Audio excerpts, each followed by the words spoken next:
Hey guys, this is Donnie and welcome back to the channel. I know it's been a long winter. You guys know I'm a plumber, I work with heat. I'm busy all winter. I don't really have time to do builds, to work on cars, anything like that when it comes down to winter. So I'm sorry for the long break. It's been about, I want to say 5 or 6 months of uploading anything but a short, but I wanted to get with you guys today, let you know. Cleaned out my shop. My shop's nice and clean. I got the Supra back. She's back on the road, daily driver status. Been driving it to and from work probably 2 to 3 times a week already. You know, we got the car back, looking beautiful as always. But today, I'm here to introduce you guys to the next build series, the next project. So about a week and a half ago, I started my hunt for what was going to be the next project. Hadn't really decided, you know, there really wasn't much for sale. So for probably the last 3 to 4 weeks, I've been hindering on what I was going to get. It's been really hard to find anything halfway decent that, you know, I can just do normal things to and keep it a decent car that I can still drive. So to catch you guys up to speed, over the winter, I had been looking to trade my Mark IV Supra for a C6 Z06 Corvette. I did have a trade lined up. I'm no longer getting it. It is what it is. There's reasons why, and you guys will eventually find out. But right now, we're just going to keep the Supra. It's going to be our nice driver for the summer. We picked up a new project. And what else would it be? If you know me, I went and I looked at several different projects. I looked at a manual SC300. I looked at a GS300. I originally wanted a 2JZ car because I still have a bunch of NAT stuff for the Supra that I wanted to use and build on another car, another platform that had the same engine. That way, when I was done with it, it was running and driving. I could still have the Supra up for the next year or however long it took to do that build. But I could enjoy that car, and then when it was done, I could just pull everything off of whatever other chassis I built it on. But that didn't happen. Knowing me, I mean, you guys know exactly what I do here. I work on S chassis. What a surprise, right? I know you guys aren't going to be surprised to see another 240 on the channel. This one's different. So I went to Connecticut the other day, picked this car right here up. It did not come on the Graham lights or the SSRs. The Supra has bad tires. It came on a set of Enkis. I just took them off. I put them on the Supra for now. I'm going to take the Supra out, enjoy it for the weekend. But I threw the Enkis on it. I hate black wheels on black cars. I actually kind of like them on this car. But today we're going to be going over what this 240 right here needs. But before we go over it, let's take a good look at this car and see exactly what we're looking at. So what we are looking at here is a 1993 240 SX hatchback. You guys know me. You know that I love S13 hatches. This one right here, I picked her up in Connecticut. I bought it. It was only up for about 3 hours, and I drove 3 hours to go buy it after it was up for 3 hours. It's got some very good parts on it. It's got good bare bones. She is rusty. We're going to be cutting some panels out, doing some patchwork, just like we were going to do on the last car. This one's got a little bit more rot than that last one, and by a little bit, I mean a lot more. This thing is fairly rusty, and as a downside, it's auto. So this car I bought because it had very good bare bones. We got a Drift Faction bash bar, kooky taillights, 180 SX Type X taillights. It is missing this garnish, but we can make that work. I don't know how I always end up with this stupid wing on every freaking hatch I buy. I hate this wing. You guys know that was the first thing to go on the white car, and guess what? It's going to be the first thing to go on this. But we did score a KBD body kit. That's all KBD. A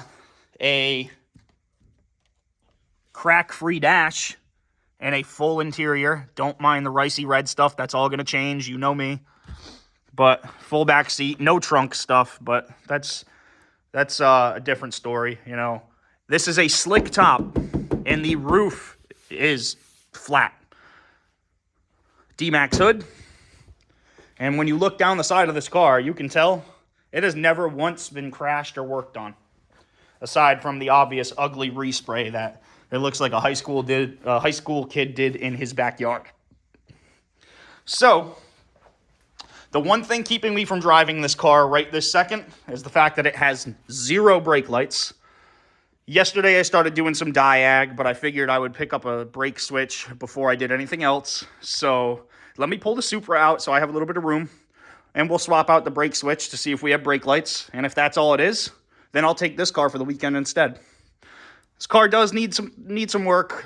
It's got some rot under the skirts. It's got some rot in the rear quarters. You guys know I'll just cut that out and weld in a new patch panel. The strut tower on the driver's side is also a little iffy. I'll be fixing that along with all the windshield trim.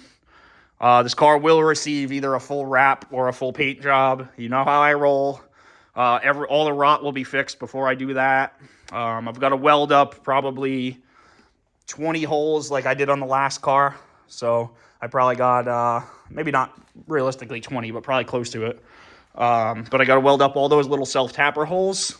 And we've got to figure out what we're going to do for wheels on it. I would like to put the Graham lights on it, although they do look odd on red. Obviously, I'm not going to paint the Graham lights because they're Sakura pink. If you guys haven't had a good look at these wheels, the color is amazing. Very sought after, very hard to find. If you guys know where there are 2 more of any model of this wheel in a 17 or an 18, 5x100, 5x114, I don't care. I'll run an adapter if I have to, but I would like to get a full set of those. Even if it's a 57 CR instead of a DR and it's a 5-spoke, I would like to run a full set on the Supra. So I put down a little clip that I'll insert here just to show you guys how good they look on this car. But in the meantime, let me get in this thing, back it out, put the brake switch in the 240, and see if we got brake lights. So the new brake light switch didn't fix the problem. You can see I've got wires traced out on the side of the car right now. So somebody's been in here tons of times for this brake light switch. There is 1 butt connector here. It's going to be hard to see, but there's 2 up there actually.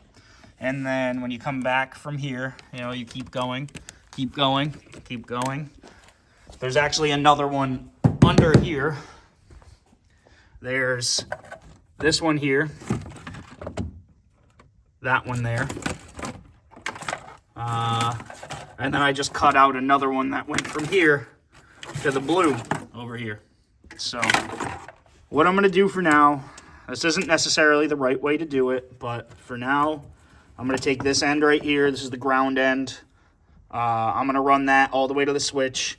And then from that, I'm going to run it all with this 14 gauge up through the fender well. I am using spade connectors, you can see. That's not focusing. I am using spade connectors, you can see, but I'm only doing that because this is temporary. I will be redoing this the right way on a relay. So just to let you guys know, this isn't something that you should be doing. But in the meantime, to make it safe, I'm making myself a fusible link right here. Just spade connectors and a fuse. Wrap that up. Just make sure I'm going to put a 20 amp on it. And then I'm just going to go straight from this end right to battery power on the terminal up there. And when I figure everything out, at least now I'll have brake lights. That's the main thing. If I don't have brake lights, this car is useless. I drove it home with no brake lights. I had my buddy following me the whole way home, and he almost rear-ended me like 5 times. So for me to drive this car safely right now, brake lights. The whole brake system is now wired standalone right from the battery to a 30 amp fuse out and around into the cabin, up to a brand new brake switch up there, and then out, hidden under here, pulled through. You can see it sticking right here. Fix that. And out to connect to the brake light circuit right here. Another connection here. Go ahead, Leo, hit the brakes. I've got brakes. I got brakes.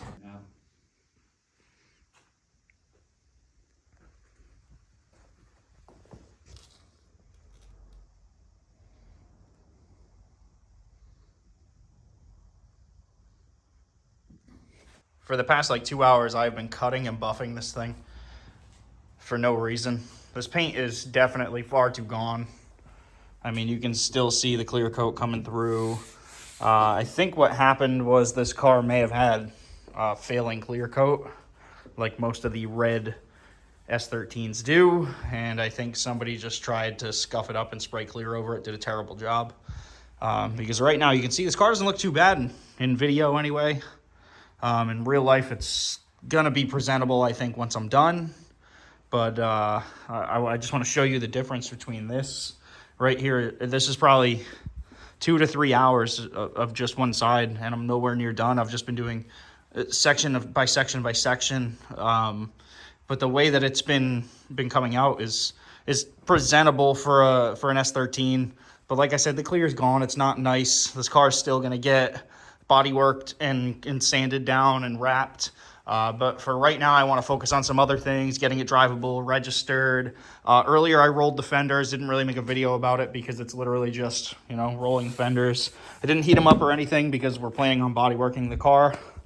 But let's take a look at the other side. I really just want to show you, look at how the clear looks on this side.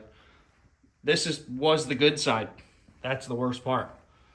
So I can't wait to see this side clear up. I think it'll clear up a little bit better, but the door's terrible. I don't know what happened, but the clear just never settled. It looks like it may have came out of a can. And then when you go, you have spots up here where, you know, the clear's laid on thick, probably because of the way they were angled. The roof, I don't think is gonna, the roof I may end up spraying black. I don't know. I've never had a red hatch. I always wanted a red hatch, so I kind of wanted to see what it looks like. As you guys can see, I threw on, you know, the quote-unquote drift look, the 3-piece in the front, monoblock in the back, Sakura Pink Rays. Still looking for 2 more of those. Anybody finds them, let me know. Willing to pay a lot of money for 2 of those. But did the sleepy eyes today just for the hell of it, and I decided I was going to cut and buff. You know, we fixed the brake lights the other day. The next time I really want to update you guys, I'm not going to sit here and just record myself cutting and buffing this car. It's boring stuff, and I actually want to show content. So let me get back to doing what I'm doing, and once I get this car done, I will show you guys how she looks. But for right now, man, she's cutting out to be a decent car.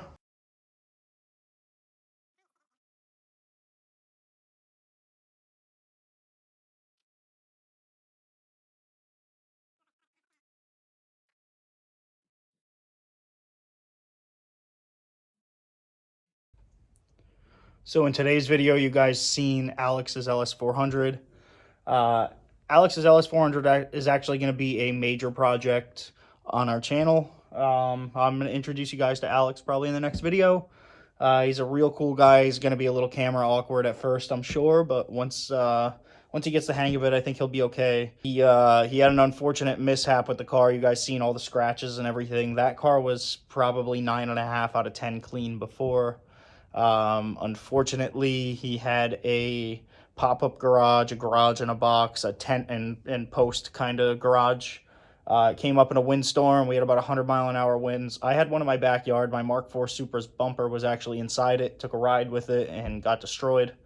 I'm still running that bumper to this day. It's cracked. It's scratched. It looks like shit. My carbon fiber lip had got destroyed before I could even run it on the car. But Alex's car took quite the hit. We got a lot of stupid small stuff we can see that has to get done. I tried to highlight as much of it as I possibly could. His car is absolutely gorgeous. It's definitely worth saving. Sadly, we're going to wrap it black. It's just going to be another black LS400. It's all we can really afford to do with it right now. We could always change the color in the future. It'll be nice and easy after the car's all body worked. But that car is mostly just taken down to a 400. Fill a bunch of scratches, couple small dents here and there, pull some trim off and wrap the car. It's going to be fairly easy, nice and quick build, I think. Maybe a few weeks long, but it is going to be a pretty major project. As of right now, we just have plans to do this S13, which is my personal project. You guys know I'm a big ass chassis guy, so I couldn't stay away from it. It was too good of a deal to pass up. If you guys were interested, I did pay $4,000 for the car. That includes the Enkei wheels that are on it, that are right on my Supra right now because I'm selling the SSRs. The Type X taillights, brand new BC coilovers, fully adjustable arms all around. It is an auto KA, but it definitely has complete interior, including a privacy cover in the back. It's not the cleanest car in the world. It's got some rot. I'll take the kit off next video and I'll show you guys. But I wanted to get out and show you guys. Now that it's not busy season at work, I am going to get back to regular uploads. So can't wait for you guys to see what happens next. But for right now, I'm going to get back to buffing the 240, and I'll close the video out when I finish that thing and we can pull her around and take a good look at it.